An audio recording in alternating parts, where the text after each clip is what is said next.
که ته چېرته فکر کوې چې واحد انسان ته یې چې دومره غم او درد او تشویش لري نو ته غلط یې، ځکه چې قرآن وایي لقد خلقنا الإنسان في كبد لقد خلقنا الانسان فی کبد، چې موږ انسانان جوړ کړي دي په درد کې، په تکلیف کې، په وزن باندې، دوی باندې یو غټ وزن پروت دی.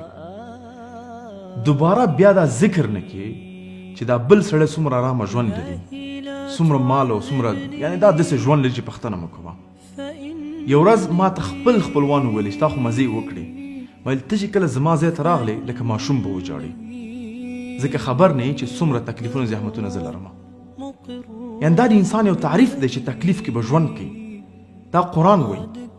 خور به په دې تشویش کې وي چې زما باندې بیولوژي ساعت را روان دی، اوس 10 کلنه شومه، خاوند نه پیدا کېږي، مېړه نشته دی، زړېږم. ورور به په بل تشویش کې وي، هغه ته به رزق معلوم دی، چا به اولاد مریض وي. لیکن هر یو انسان په تشویش، په درد او په غم کې ژوند کوي، ځکه دا تعریف د دنیا دی. او داسې هم نه دی دا کوم تشویشونه دردونه چې موږ لرو د ده موږ برداشت نشو کولی. موږ هر هغه تشویش موږ ته الله راکړی کوم چې برداشت کولی شو، ځکه قرآن بیا وایي لا یکلف الله نفسا الا وسعها، چې الله سبحانه وتعالی هېڅکله په یو نفس باندې وزن یا بوج تکلیف نه اچوي کوم چې هغه اوچتولی نه شي. زه اکثرونه ګورم د خپل ژوند نه ډېر شکایت کوي، خورګان خپل ژوند نه شکایت کوي او فکر کوي چې دا کوم احمد او محمود په سوشل میډیا کې، فیسبوک کې، انسټاګرام کې عکس واچو، موټر سره، بایسکل سره، موټر سایکل سره، تعمیر سره، نوې کالیو سره، دا بهترین ژوند کوي. نه حتی فرعون قرآن وایي چې په ډار کې ژوند کوو. نو دوباره خپل ژوند باندې مایوسه کېدل، دوباره په خپل ژوند باندې ویل چې فقط زه الله لیدلی یم، دا زه ولې حق نه لرم ښه ژوند وکړم. الله ته دې دپاره دا تشویش درکړی دی، درد درکړی چې تا ته ووایي چې دا دنیا فانی ده، دا دنیا دروغ ده، پام کوه چې آخرت دې هیر نه کړي. دا دې دپاره درکړی دی، بلکې معنا نه لري. او چې کله هم الله درد درکوي، د دې دا معنا نه چې الله تا نه نفرت کوي. چې کله هم ته یو قالین راواخلې او لښته ورته ونیسې سنډې، دا دې معنا ته قالین ته زجر ورکوي، یا دې معنا قالین ته ګرد وباسي.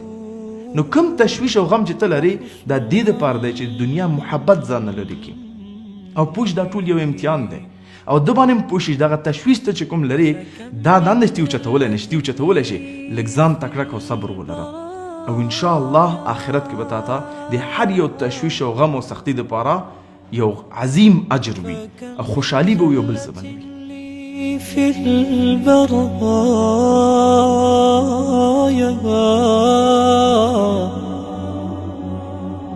وأنت علي ذو فضل ومني